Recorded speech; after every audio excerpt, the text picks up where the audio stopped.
Hello दोस्तों, कैसे हैं आप लोग। मैं आशा करता हूं कि आप लोग अच्छे होंगे। कल की वीडियो में हमने सीखा था एल्कीन पर एच की क्रिया। आज हम लोग सीखने वाले हैं इसी का एक रूल है मार्कोनिकॉफ रूल, और इसी का एक उल्टा रूल है एंटी मार्कोनिकॉफ रूल।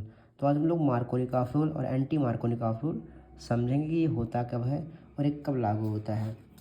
जैसे मान लीजिए आपके पास है RCH डबल बॉन्ड CH2, इसका क्रिया होता है HX से। ठीक, तो मैंने कल बताया था कि टूटता है H टूटता है प्लस में और X टूटता है माइनस में। ठीक, अब ये जो इलेक्ट्रॉन युग्म है ये या तो यहाँ आ सकता है या तो यहाँ आ सकता है।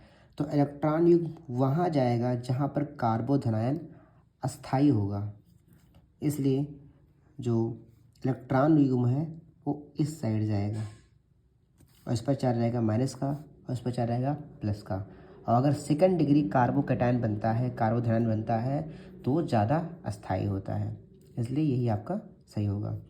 इस कंडीशन में क्या होता है कि जो H प्लस होगा वो जुड़ेगा इसके पास और जो X माइनस है वो जुड़ेगा इसके पास, तो बन जाएगा R बॉन्ड CH, यहाँ जुड़ जाएगा आपका X और यहाँ आपका हो जाएगा CH3।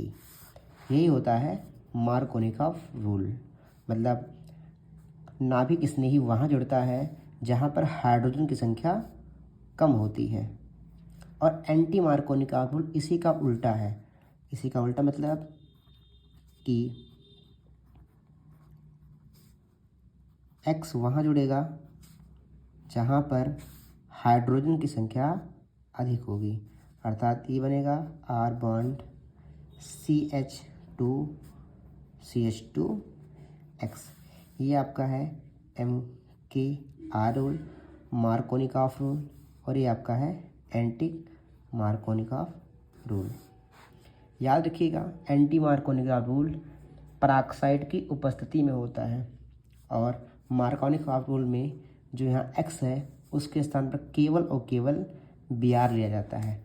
X यहाँ पर हाइड्रोजन है, इसमें 4 तत्व आते हैं, एक फ्लोरीन, दूसरा क्लोरीन, तीसरा ब्रोमीन और एक आयोडीन। तो मार्कोनिकॉफ रूल में केवल और केवल हम लोग Br का प्रयोग करते हैं, फ्लोरीन, क्लोरीन और आयोडीन का प्रयोग नहीं करते हैं। अब इसका रखते हैं हम लोग value CH3 CH bond CH2। अगर यहाँ पर हम नॉर्मल HBr से क्रिया कराते हैं और यहाँ पर भी हम HBr से क्रिया कराते हैं, लेकिन यहाँ पर हम लोग बेंजीन पेरोक्साइड, कोई भी ऑर्गेनिक पेरोक्साइड ले लीजिए, कोई ऑर्गेनिक पेरोक्साइड, कोई भी ऑर्गेनिक पेरोक्साइड अगर आप लेते हैं, तो अगर HBr लेते हैं तो आपका यहाँ रूल लगेगा MKR का। अगर आप ऑर्गेनिक लेते हैं तो आपका लगेगा AMKR रूल। तो HBr, अब Br अर्थात ब्रोमाइड वहाँ जुड़ेगा जहाँ पर इसकी संख्या कम होगी, तो आपको बन जाएगा CH3 बॉन्ड CH, नीचे Br और इसका यहाँ हो जाएगा CH3। और फिर से अगर HBr से क्रिया कराते हैं ऑर्गेनिक पेरोक्साइड की उपस्थिति में, तो आपका बन जाएगा CH3 CH2 बॉन्ड Br, ये आपका बन जाएगा। इसे हम लोग ख़रास रूल भी कहते हैं।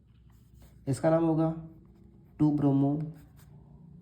Bromo propane. इसका नाम होगा नॉर्मल प्रोपिल ब्रोमाइड। ये इसका IUPAC नाम है और ये इसका सामान्य नाम है। आई होप कि वीडियो आपको अच्छा लगा होगा। Thank you for watching video.